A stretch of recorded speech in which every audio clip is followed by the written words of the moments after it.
Still got the tag on it. Looks like it says 323s.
All right, so I'm going to pull the backing plates off. I have to pop the axles out to get those off.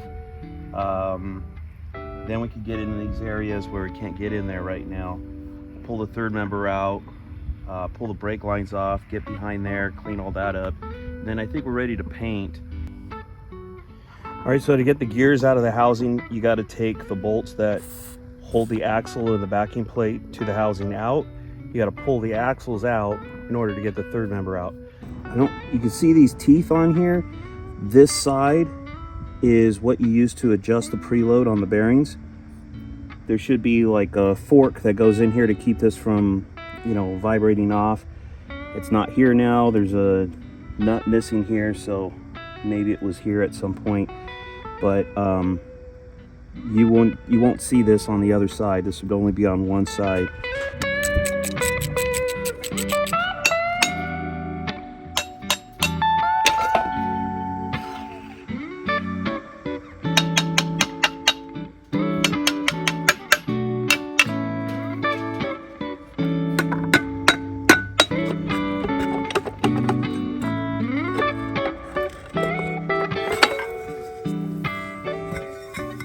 Tools you need to take stuff apart, pretty much these.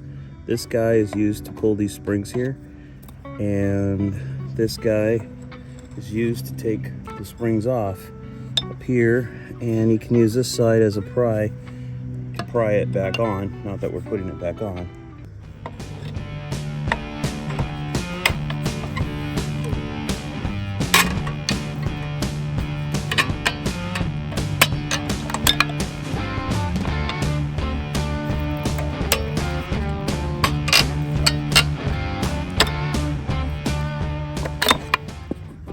This wasn't put on right, by the way. It should be that way. Now we just get this thing in here. These top pieces, you can see the slot going this way. You have to turn this 90 degrees to get it to pop off.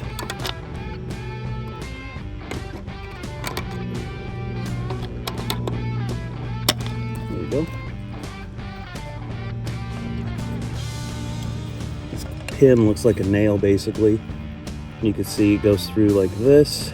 You're going to turn it 90 degrees to lock it. And that's what holds the shoe on.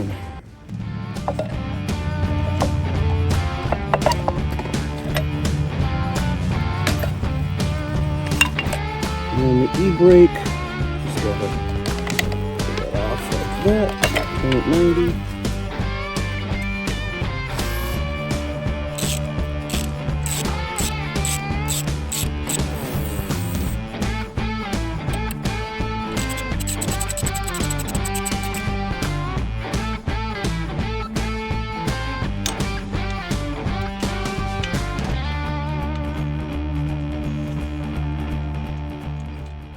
If you ever have a brake line that starts rounding off like that, you can't get it out, the best way to get it off is using a pipe wrench. It completely destroys the brake line, so only do this as a last resort, knowing that you're going to destroy the brake line and you'll have to replace it. But it does work. and I found it to be the best way to get these off on an old car that's corroded, rusty, and you know, these brake lines have probably never been off.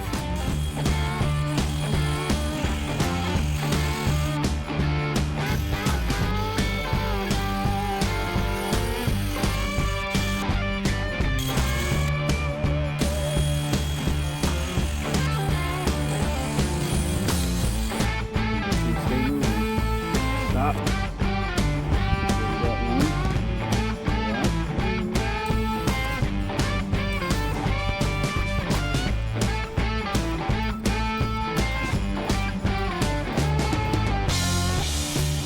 Cut that part out.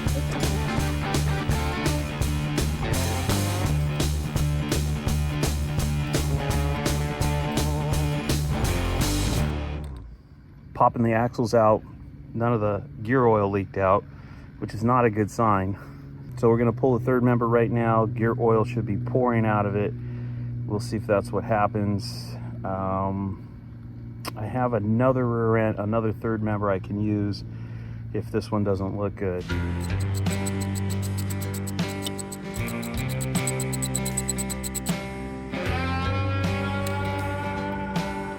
323s.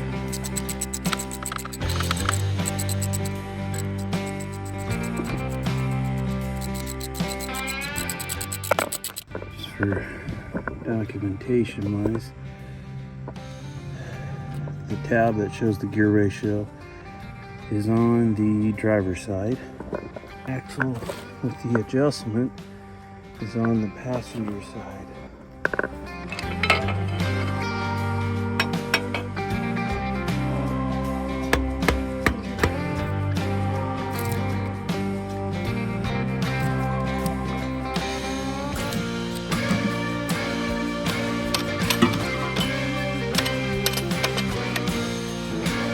That's a lot of rust there.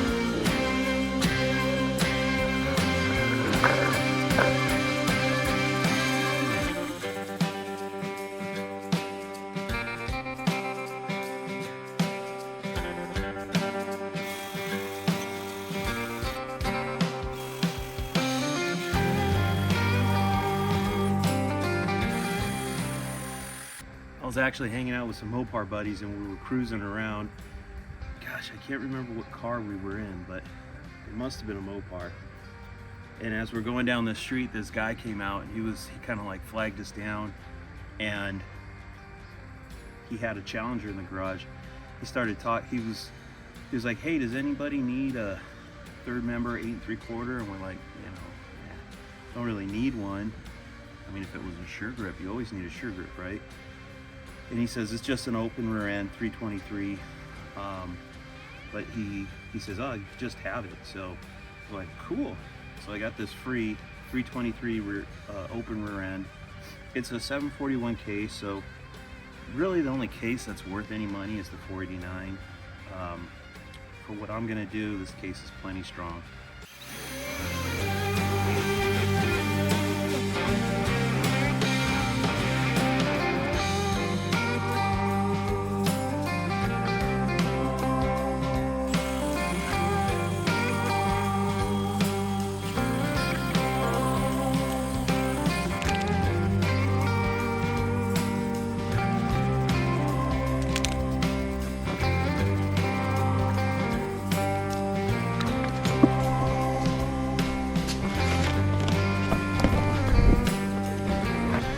So these two posts are closest together, so that's the first place to start. So that's going to go on there either like this. Let's see if it goes on the other way. Nope, doesn't align here and here. Okay, so there is only one way.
So this old Chilton manual, I think I got it.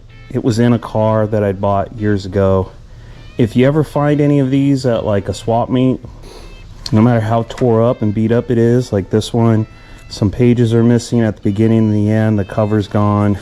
But if you could get it at a decent price, you don't have to worry about getting your dirty fingers all over it, and these things have everything in them. So like for example, we're in the differential section. Rear axle says this is the tightening reference. Here's the 8 3/4. We got the carrier to axle housing bolt nuts, 45 foot-pounds. So I normally just tighten these guys down and don't worry about it, but I'll go ahead and put the torque wrench on it and tighten those to 45 foot-pounds. So whenever you're torquing anything down, do not torque it down to spec first round. You want to go lighter so that you snug everything down evenly. So we're looking for 45 foot-pounds. So I'm going to back it off to like, let's go with 25 foot-pounds.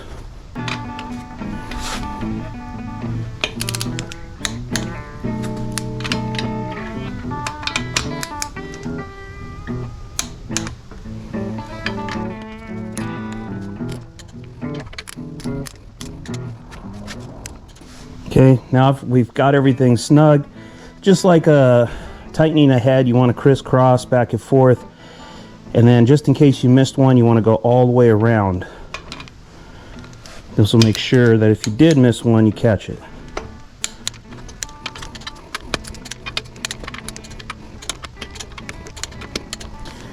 Now I'm going to run it up to 45. This just locks it.